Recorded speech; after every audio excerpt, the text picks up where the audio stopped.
ప్రతి ఒక్కళ్ళని ప్రయత్నం చేయమనే చెప్తూ ఉంటాను. అంతేగాని ఏ ప్రయత్నం చేయకుండా, ఏమీ మాట్లాడకుండా, ఏమీ చేయకుండా మనం జ్ఞానవంతులు ఎలా అవుతాం? జ్ఞానం ఎలా పొందుతాం? గొప్పవాళ్ళుగా ఎలా ఎదుగుతాం? ఎదగాలి కదా! ఎదిగి తీరాలి కదా! మన లక్ష్యమే అది కదా! మన వల్ల ఎక్కడవుతుందని ఊరుకుంటే, అలా ఎన్ని జన్మలు ఊరుకుంటాం? ఉన్న జన్మలోనే మన ప్రయత్నం ఎంత చెయ్యాలో మాక్సిమం అంతా చేయడమే. పత్రి గారు చెప్పారు కదా!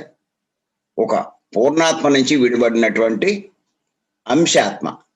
లం మనమంతా కూడా. మనమంతా అంశాత్మలం.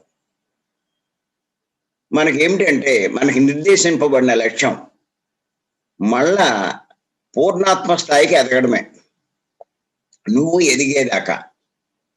మళ్ళా జన్మలు తీసుకుంటూనే ఉంటావు.